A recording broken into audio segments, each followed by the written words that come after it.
Welcome to Parallax. Parallax, the construction amidst eternal decay. Parallax, the portal to the edge of chaos. Parallax, poem and provocation. So welcome, friends.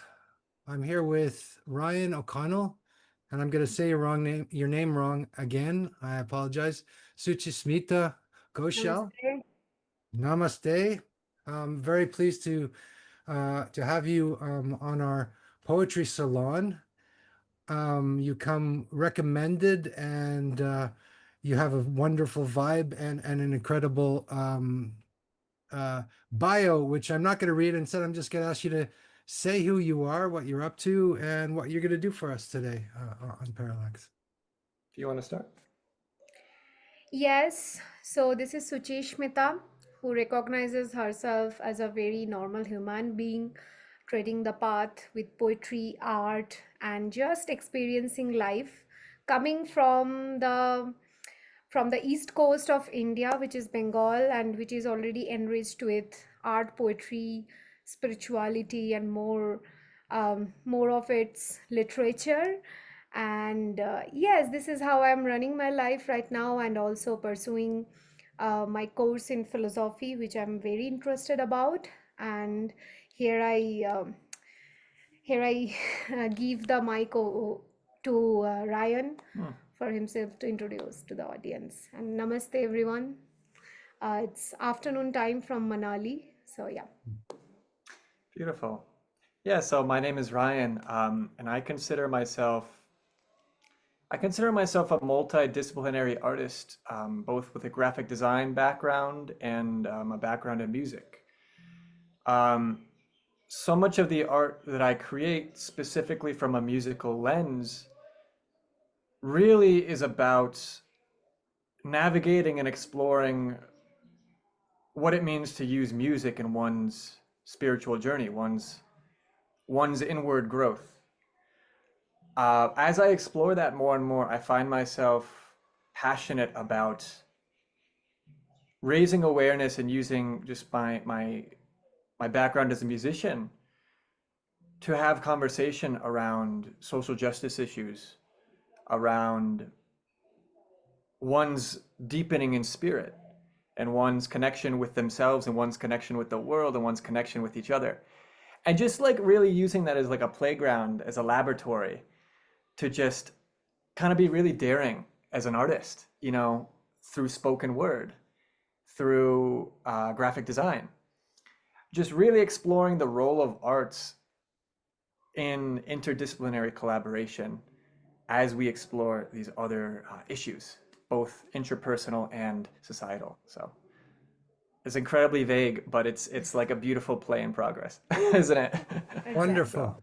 And I understand you're going to share some of your an upcoming release of a musical project that you're involved in, and then we're going to talk about it, right? Yeah. We recorded this, well, for about 6 months now. We've really spoken of working more together, especially when I heard her poetry. It's just so profound. Something Suchismita did not share, which I will, is that she has 3 published books as a poet. And when I started to read these, I said, we need to do something with this. So what you're going to hear, and I'll let Suchismita tell you a lot more about it, but what you're going to hear, we recorded last month, and it's going to come out within the next few weeks. I'm playing bansuri, wooden flute, Indian flute, and trumpet. Our friend Sanj is playing a number of different gongs and handpan. Yes, handpan. And then you're going to hear Suchismita and her spoken word on top. So, and then, yeah, maybe you can tell them more about the actual text now or afterwards, but Yeah. I will. That's for her to share because it's. What do you think? Perhaps afterwards would be good, because then we're approaching it without a biased mind, or what do you think? Absolutely. That would be a wonderful thing if we just play the part of our project right now and let our audiences just ponder over it, and then I share what was actually going in my mind when I just wrote the piece. And when we discussed about the project to come up, because it was more of Ryan's idea to come up with the collaboration thing, he actually came ahead and he proposed that let's make a project with this, let's do collaborate, and yes, we can actually offer something to the ones we really align with this project, and who really thinks deeply about human problems, social problems, and actually what's actually going around the world now, which is very unrestful and deeply concerning. Let's just play it, my love. Yeah, absolutely. Before we play it, I want to just preface that it's fully recorded. We still got to mix and master it. So it's a bit of, it is a preview of a final polished thing. But it's you're still going to hear the context and the content crystal clear. Very good. I like hearing things in their raw form. So, okay, let's do it. Okay, so can I just share my audio? That's okay. I have to allow you to share here. Is that going to work? Yes. Beautiful. Okay. Okay. Wait. Okay. I think this should work. And I'll go ahead and just play it now. Right? So it's about 7 minutes and 3 seconds. All right, here we go.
A theory of lostness and resilience. Just because I could not make it with force, might, arrogance, and violence, I did not reach home this time. I lost everything there, and in tarnished moments, I could see my home falling apart, bisecting in two halves, asking for my proof of ownership and labeling me as a trespasser.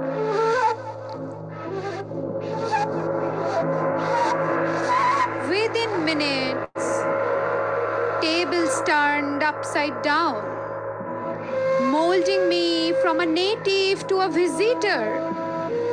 In my own home, in my own city, and in my own existence.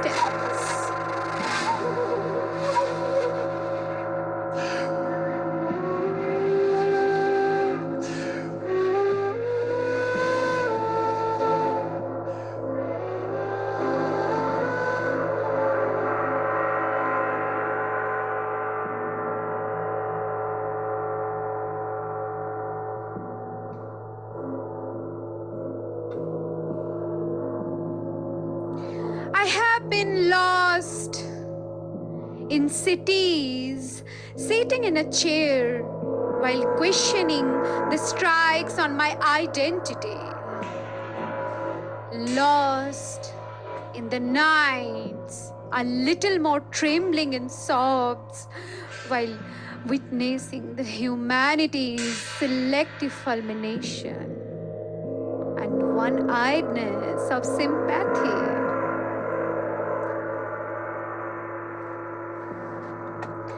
Lost in the appalling apathy, being tossed in and out of society's acclaims and falsifications, knocked every time down to an abyss of despair, watching hyenas of conversions jumping into my faith, stripping it from core.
Witnessing ignorance, asking for proof to their mothers.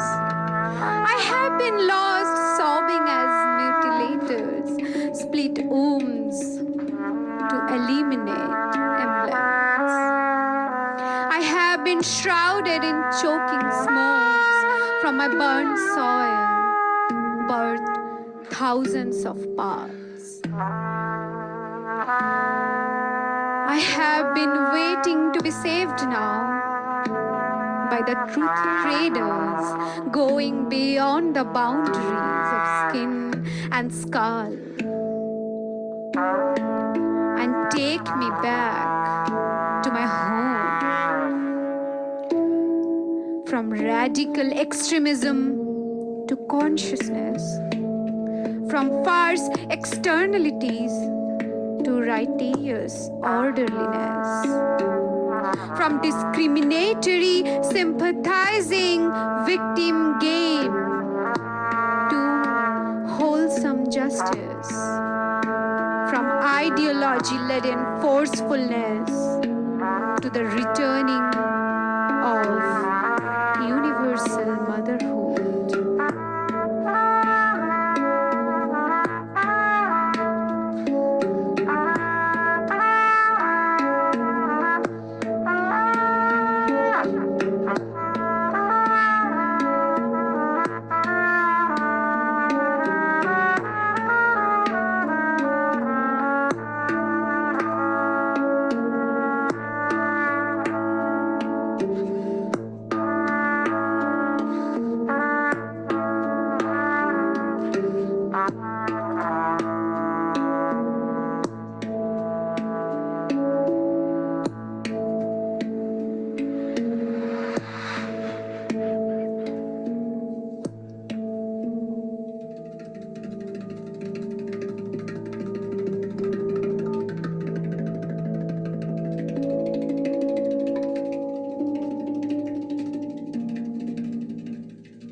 Thank you so much. Beautiful.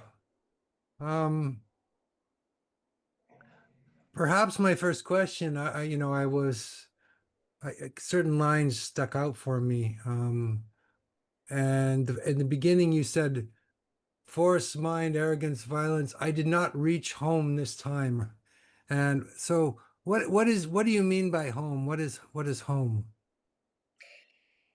It's actually I wrote it from sadness and grief, what was happening, particularly in India. And basically, if I have to be more specific, it's with Bengal. Mm, And after that, with India, like Pahalgam attack and other things, and I was back to back things just made me furious and sad that why are we not returning to home? Home is actually our heart, and uh, letting it reveal as like it in its truest form, which is kindness, which is acceptance, which is coexistence. Why mm, are we being like cruel with um, just imposing someone's belief, someone's choices over others? Because being from a country which has always believed in diversity and which has many cultures, many traditions, many ways of choosing their path, why is it happening with India that um, we are not returning back to our home, our heart, and letting everyone just choose their path and not choose the violence Mm. and come up with kindness and acceptance? This was my first choice. This was my first thought while I mentioned to home. And also for the people who have faced um, like internal exoduses and displacement, it was mm, my call for them also. Like being in their own country, they face the exodus, the kind of displacement which they have never thought of, because it was from the land where their ancestral things have, flourished, and they had to suddenly leave their homes, and it just comes up with so much of unrest, so much of uncertainties and sadness.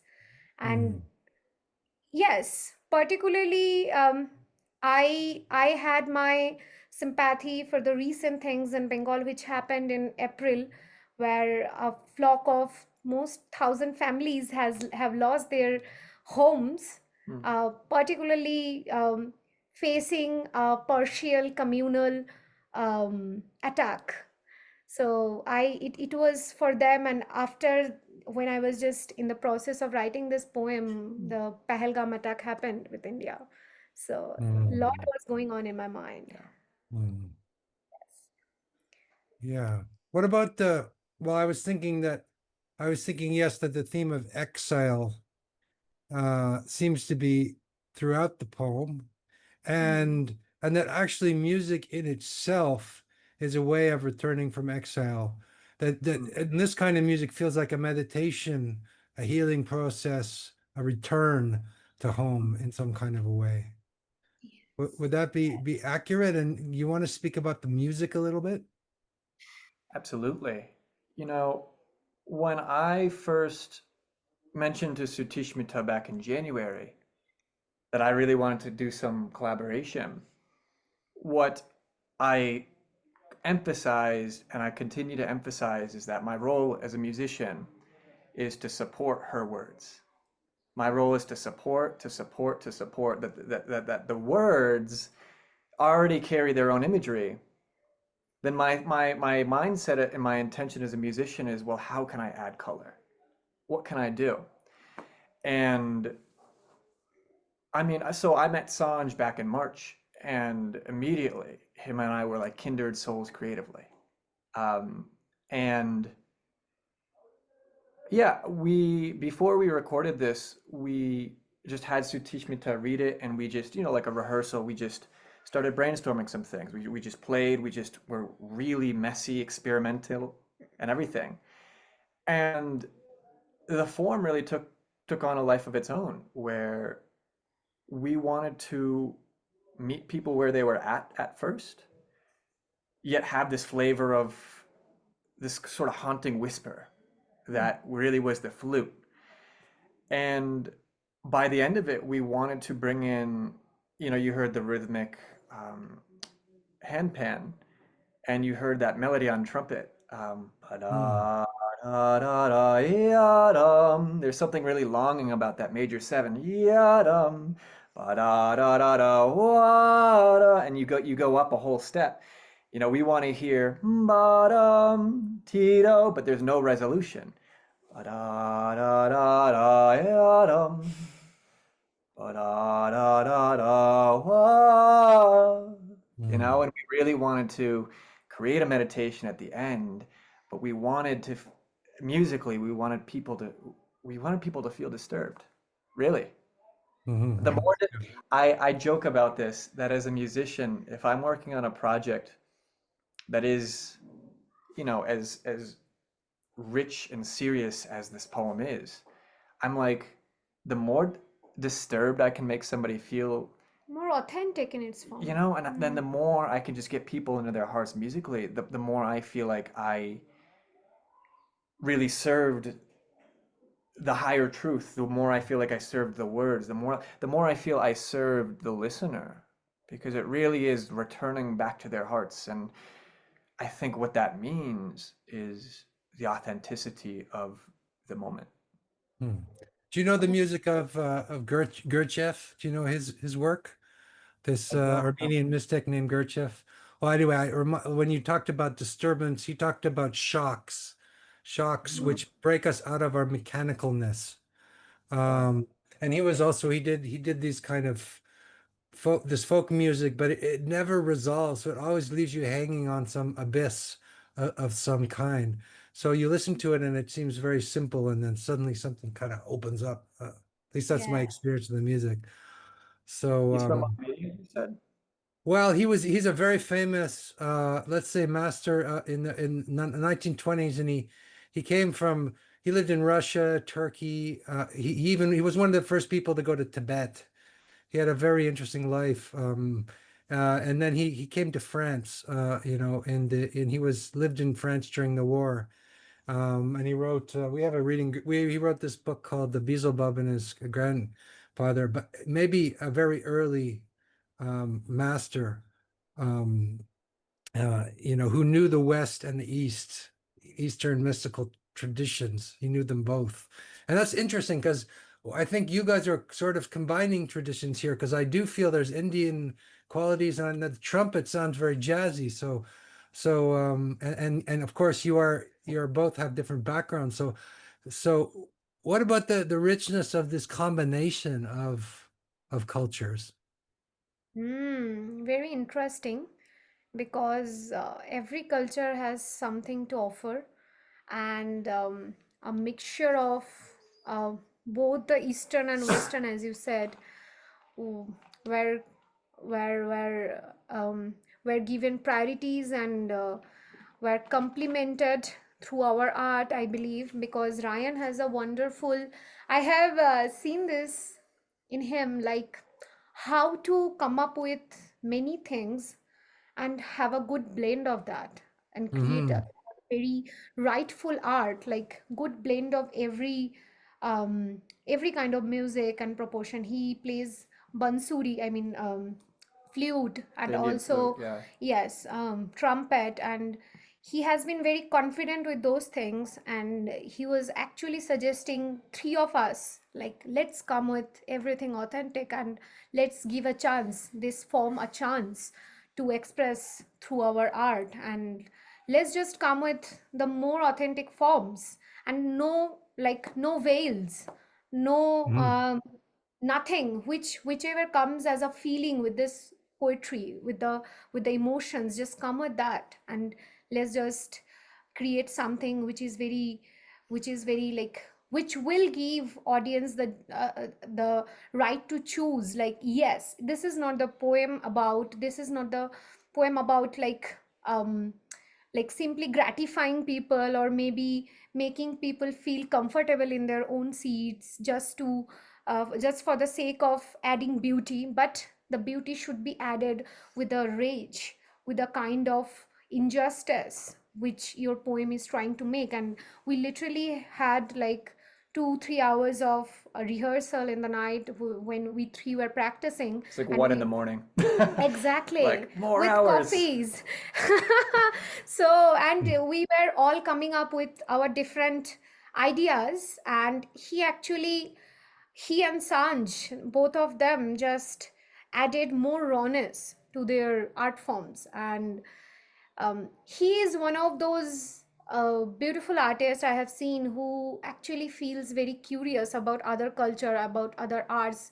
When he plays harmonium, when he plays trumpet, piano, everything like Eastern and Western mixture, he introduces many musics, and he just uh, told, hey, let's create a project which will be like a awareness project, which won't give those, aesthetics of beauty or something, but the aesthetics of sadness, more Yeah. authentic forms, because it's the poem about your rage. Because what I think that it's interesting, I was being reluctant to make this project because I was angry and I was writing from my anger and my frustration, because I wanted to be more authentic, and I kept on repeating, Ryan, I'm just wanting to be more authentic, not wanting in like create anything for the sake of creating. Not And he was like, romanticize, yeah. yeah, not romanticize it.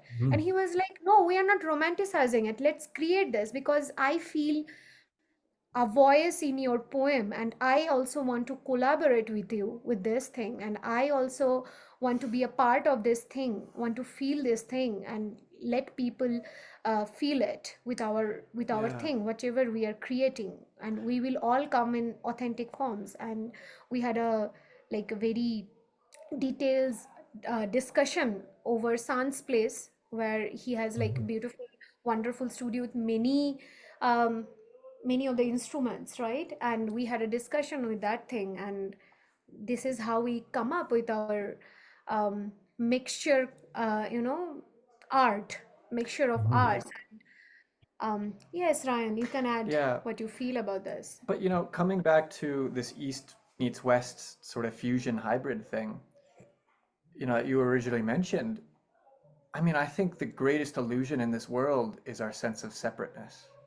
Yeah, You right. know, I've been in India now for 10 months, and I have a background in, like, my formal education is in classical music.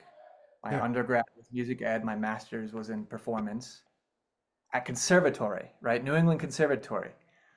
And I was so shocked that when I came here and I started learning raga, these ragas are just modes that we learn in Western music. They're major scales, they're minor, they're, all the modes of major and minor scales. And of course, there are many ragas that we don't get in Western music. And in my 15 years as a musician, I was so shocked that there was so much commonality. Literally, like, so shocked. And in the West, we never spoke of that in music school. We never spoke of this commonality.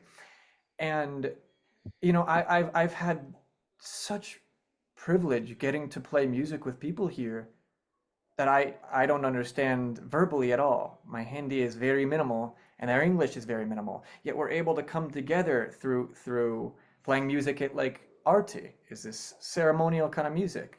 We're able to come together through kirtan, devotional song, Yeah, devotional chanting. devotional offerings. And I think especially now, we need to not only remember, but we need to fully embody and fully return to our hearts that this separateness on a macro and micro level is nothing but an illusion. And this is what Snottendarm says also, isn't it? Absolutely, and So, it's universal, yeah. because we all have a interconnectedness of how one art inspires another art, and how the fusions happen.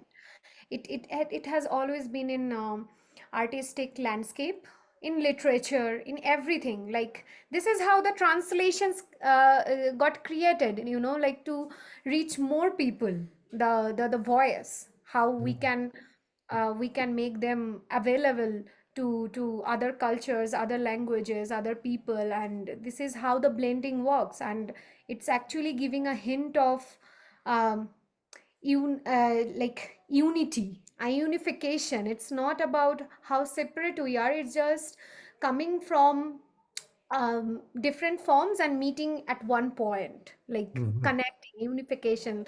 Like this is how the podcast is also happening. Like you are coming from a Yeah. different place, we are coming from a different place, but we are talking about this, we are feeling this, and we are meeting at one point. So this was this is, I call it's wonderful, it's a blessing, it's magnificence. Yeah. Like how we can blend cultures, blend different form of arts, and come into one point of just feeling with our heart whatever is created. This is the real I think real success for an artist, to make, to be able to make everyone understanding of their own art. Yeah. Yeah. And Yes. one last thing I want to add to this is it's time for people to stop remembering that we're one, and it's time for people to start embodying on a physical level that we are actually all one. And that's what I think at least part of our aspiration is with this collaboration now Absolutely. and moving to the future. So that's all I wanted to. Yeah. Yeah, it's interesting how there's an illusion of cultural purity in traditionalism, right? Whereas there's always been a Silk Road between the East and the West. There's always been something flowing from the East and something coming from the West. They've always been flowing back and forth to each other. So the illusion of cultural purity when it comes to something like music, or as you say, separation. It seems to be that it's profound that you can see that. Um, Nevertheless, music is often rooted in a place and deep time. So when I hear the trumpet, I can hear New Orleans in the 1920s, and when I hear the Indian music, I can hear this whole deep, spiritual tradition of India. It's kind of interesting. I guess what I like what you also said was blending, getting the right blend of that kind of thing. So it's not just a cosmic mush of different styles, and that's when we make the mistake, when the individual voices are not also distinct. Does that make sense? Yes, Yeah. absolutely, absolutely. Well, something I just thought of hearing that, and I'd love for Suchismita to speak on, is, recently, like a few days ago, we started, how do I say? Well, I asked her, we started speaking about, well, what is spirituality? What does that actually mean? And I came to India with certain biases of what that looks like and what that means. And I'd love for Sutishmita to say, what, as a student of philosophy, what that actually means. What is spirituality? Because when we hear these voices from New Orleans, when we hear this Indian sound, well, it's all one. And I'd love for you to talk about like what actually is spirituality when it comes down to it, and the sense of separateness, finding union and communion within it. Exactly. What, from my little understanding, I believe I know nothing. It's all experience. Stop. No, Stop. it's truly, I know nothing, and it's just we are all experiencing every day, every moment. And what I believe that spirituality is simply just coming from the spirit, like coming from our spirit, coming from our truest heart. And when we come from the truest heart, it's like it's our most authentic versions, and there is nothing like others and ours. Sometimes people say, I have seen in many people, we are not spiritual. It's fine. They actually think that spirituality means practicing some kind of religious path, or maybe just choosing rituals, but it's actually feeling how we are coming from our deepest spirit, coming from our truest heart. And when we come from that, there is nothing like separatedness, and we are all one in that point, and we all are experiencing in daily basis. And this is what I believe spirituality is all about. It's like very very deep, extremely like endless, it's vast, and we all are experiencing, rather than just reaching one point and saying, okay, we are not spiritual, or we are this and that. Why don't we just stick to our truest form of heart and just express it in daily basis and be humbling towards our experiences? Because no matter what, if you if you are pantheistic, or if you are atheist, or if you are following this religion, that religion, we are not stop experiencing. We all are experiencing. Yeah. And So we're yes, all we all religious are in some way experiencing. about, it seems like we all have a kind of religiosity, whether we name that Yeah. or not. You talked about the devotional songs. I think they're called Kyrias. Is that right? And I was thinking about the kirtas, right? I was thinking about the notion of offering, and what I find missing in the secular version of, let's say, art is it seems to be about only about self-expression, just expressing oneself. Whereas I think a higher meaning of art is making an offering Offering, yes, of some kind. absolutely. Yeah, and Absolutely. you know what? Yes, and I think what that offering looks like, is different from person to person. Like Suchismita said, in Sanatan Dharma, there's a place for people who identify themselves as atheist. An offering Mm. for one person could say, "Thank you, Jesus. Thank you, Krishna. Thank you, Shivji." Or somebody who's atheist is, "Thank you for this life." Yeah, Offering is gratitude. Thank you for this Mhm. moment. Thank you for this food that I'm so privileged to be able to eat. exactly. And to your point, I just want to share one really brief story. Um, when I was first in India, I I was so grateful to play trumpet at some of the artis, some of these ceremonies of thank you. And it got so stale and old and boring so quickly because it was the same thing over and over. This is in September. And I said, this is so boring. I'm going to stop doing this. But then somewhere What was like the the idea boring came. part? Was it just a repetition of the same thing, or was it the form that was boring? Yeah, yeah, all of it. It was the same exact thing. It was really simple. There was really little creativity because I'm playing the same thing, and it was just so redundant. But then this idea came to me of, okay, well, what if before I actually start to play, what if I sit with my trumpet and I just pray? And I just say, thank you, Ganga, the river that this arti was for. Thank you to this sacred river. Mhm. Thank you Gangarti. for allowing me to be here. Thank you for allowing me to share this art with other people. May I play for you? May I offer this to you? And I can't even begin to say the transformations I started feeling. I'm getting chills right now on a emotional and a physical level. I could barely play because I'm doing the same notes that I thought was boring 2 days ago, and I'm barely able to play them because I'm sobbing with just complete love and gratitude. And I think it really comes down to, who are we playing for? What are we playing Yeah, for? Is it exactly. Mm, self? mm, Is it other? Like, and I don't say that we have to be religious, right? But it's mm. all about the spirit we're coming from. Are we coming from a place to get and receive, or are we offering our art to fundamentally and authentically give and serve? That's the question we have to ask ourselves as artists. Exactly. Exactly. So I truly believe in this.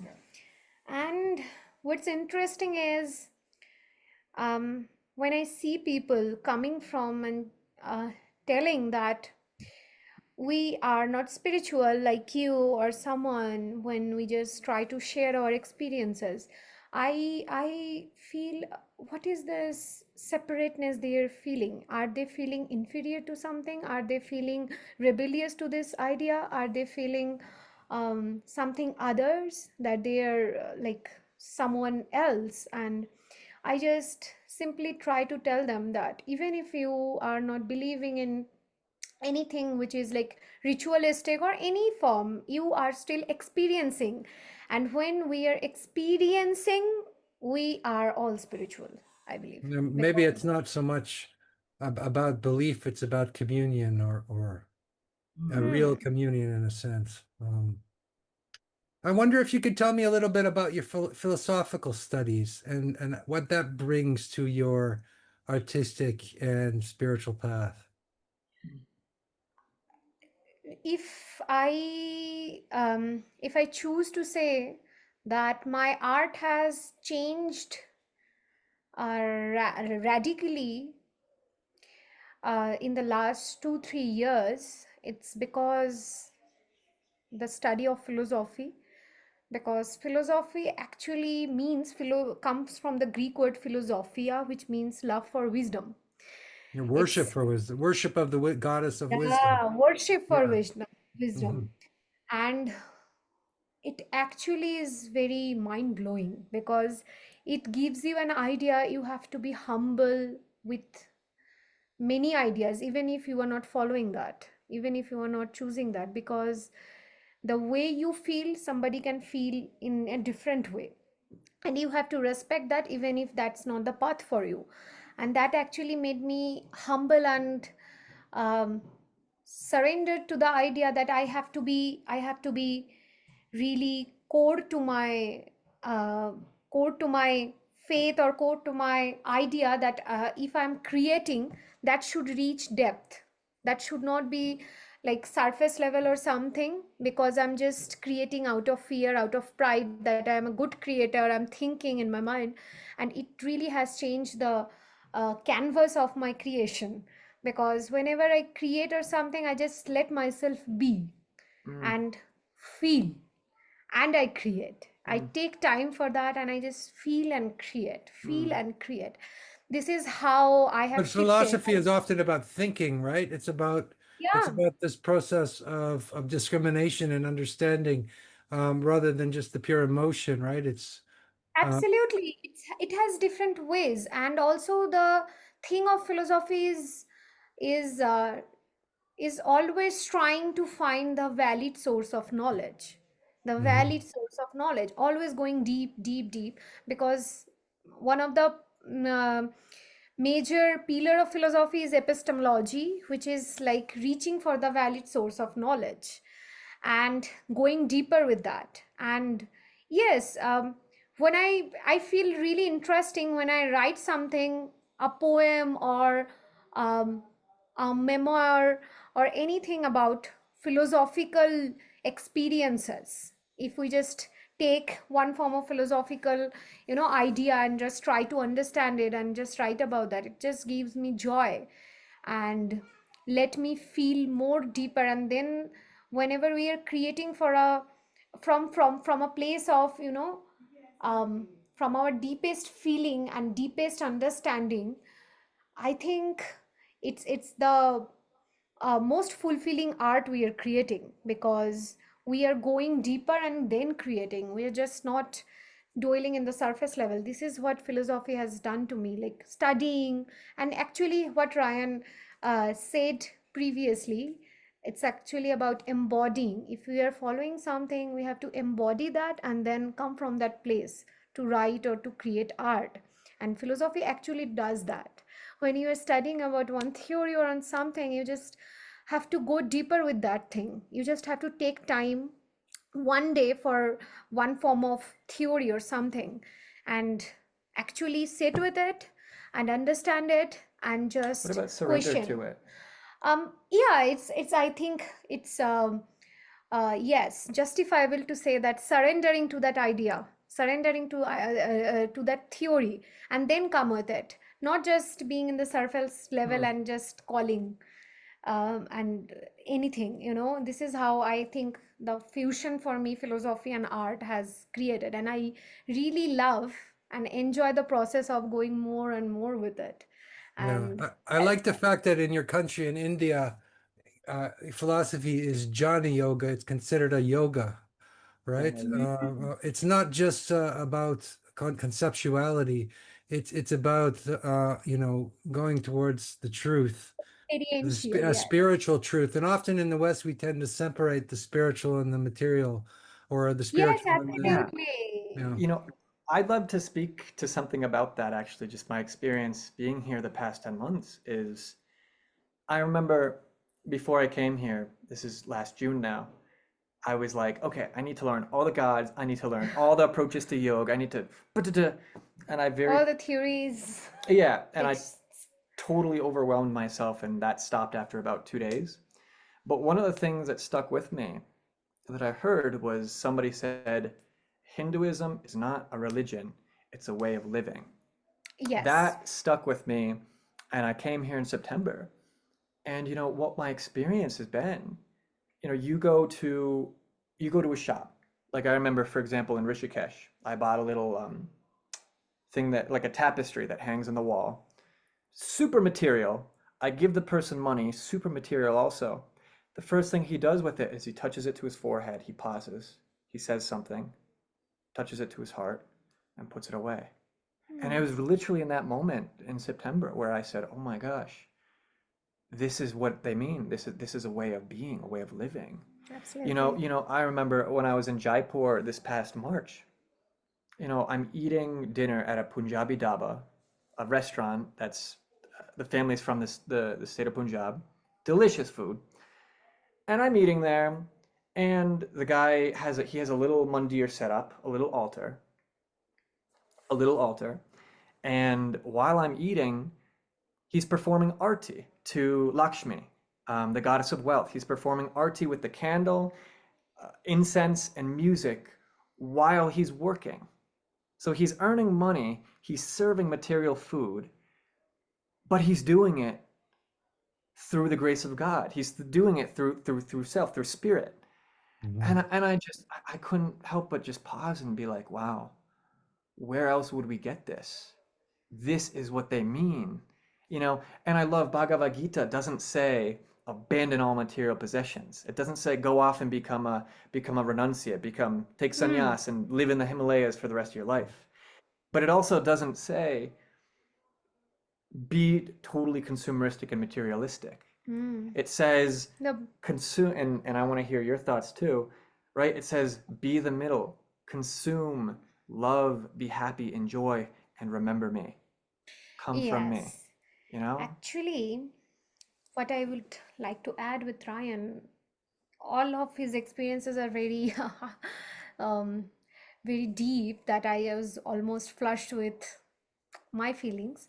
And it's like there are 4 pillars of dharma. We say like our purusharthas, like the highest of goals for living, that is dharma, like following the eternal laws of righteousness. Anything, it's not anything about religion or anything. It's like eternal law of righteousness. In a particular moment, you just keep on choosing consciously what is right and what is wrong. You just reach the point of discernment and how you choose your dharma. The second is like artha. It's like material possession and how to actually blend your life, how much you need to possess and how much you don't need to, what is really important for sustaining a life in this art. The third is kama, is like any form of aestheticity and pleasure of life. You just also have a sense of pleasure because most of our aesthetics comes from the sacred way of having the sense of pleasure. And you also reach the moksha. It's like liberation when you just go like ascend from all the 3 pillars and reach to a certain level where you are totally free from all the materialistic world and whatsoever you have. And this is how you lead a life in this earth. And this is how we can go through the way he says. Yes, Hinduism is not about religion. It's not a religion, because even in Hindus there are many sects, many communities who don't perform anything, who don't do rituals, who don't go to temples. Still they are Hindu because they find themselves in this land, like in India, which was previously called as Bharat, like we still call it Bharat Barsha, and it was spread from the Myanmar to Afghanistan and also to Tibet. It's in our like ancient times, and also from Tibet to like Sri Lanka and every place. It's like we had achieved a way of living, and many people who used to come from the other parts of the world, they used to be very like bewildered with like there are many people trying to do many things and living happily with their own followings, and they called it loosely as Hindustan, like Persian word Hindustan, and from the Sindhu, like Indus River. It's So one side of the river, right? It's just the people that live on yeah, one side of the river. It's not. It was an invention of the British Empire in many ways, right? yeah, and We they were name it people, as this monolithic thing, whereas it's not necessarily that. It's more yeah, embedded in the land, and is what yes, you're yes, saying. Yeah. yes. Yes, and my father, if I just choose to say, like, as an example, I'm not telling like strictly about this, like, if he doesn't choose to go to a temple and just follow his heart and just be rooted with his righteousness, he's still a Hindu. Yeah. Yeah. And if I'm choosing to perform the rituals, following my faith and creating anything, I'm still a Hindu. And And one So thing I no want one to is add, excluded, is what you're saying. Oh. Mhm. and one thing I wanted, one really quick thing I want to say, no one is excluded, yes, and like you said, and though, doesn't that come back to our original point, was this sense of illusion being, I am separate from you, yes. isn't it? It's an umbrella where you all are included, and you just don't have to be introduced or to a path. It's like you born in a way and you follow something right and follow something wonderful. You are considered as a Hindu, as you have born in this land, and this is how our idea was created. And it actually bewildered people. Like how, like even if we just look at the Indian landscapes, it's like the different rituals and different ways of perceiving life actually is very interesting, very diverse. What is followed in north might not be followed in the south. What is followed in west might not be followed in the east. We all are Yeah. differently performing something, and it's actually about the land's history, which gave the people of like east, middle east, and other places that okay, this is the land where many people follow this way, and they all are Hindu. Like it's not you would have to be belonging from a different religion and you are not Hindu. You are actually following something right, something wonderful. You are included in this. Okay. Maybe I have one final question for you guys. Just before we were talking, I was glancing at the news and seeing that there's, more war being perpetuated, more bombs, more it's getting kind of crazy out there. And I think your poem was inspired by outrage of this, right? In some sense, and horror, and you wanted it to be authentic and powerful, and how do we respond to those? You were trying to respond in art, and how do we respond in art to those kind of things? Because I just wonder. Interesting question. We serve, we serve, we serve. We become still. As artists, we become still. We live from our hearts. And with fearlessness, utter fearlessness, we unapologetically share our voices in the name of service, service, service. Nice. Wonderful. He summed up for me also. Stop. Yes, literally. We serve and we come from our truest heart. We don't have to be apologetic. We don't have to be following a certain way, just imitating others. We just have to come from our truest heart and say what we need to say through our heart and through our art. So this is how we come up with our own voices, which we really want to tell, and we have to believe in that, because this is how art is.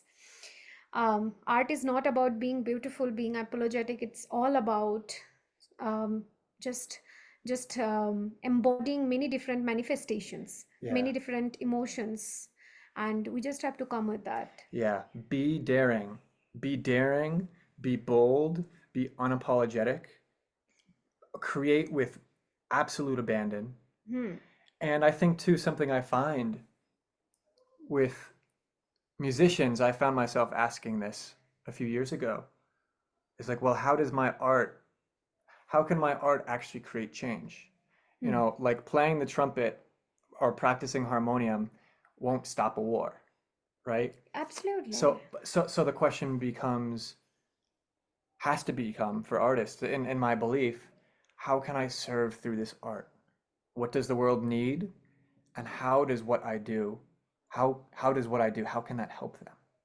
How can that help? Can it uplift? Can it make people angry? Can it create a fire to create change? Change, justice. Can it bring somebody to absolute tears to recognize the truth and the reality of something? Can it uplift? Can it make somebody feel so abundant and loved that there is actually hope? And that answer is different from person to person, project to project, situation to situation, but it comes from service. And I believe change starts from us. If our words, our music just change one soul, they will change themselves for the greater good. And this is how the chain works, and change starts from us. And we have to somewhere just start creating, following our heart. And maybe we don't know what future can bring. Maybe if we just create with truth and truest emotions, and literally being humbled and rooted to our core, I believe that many people can be inspired and they change themselves and also inspire others to change. This is how change starts. Maybe starting with this podcast. Yeah. Yeah. We're starting here right now. Yeah. Okay. Well, anyway, thank you so much for your wonderful offering. I wondered if you'd send the text to that poem so we can share it when we put out the podcast.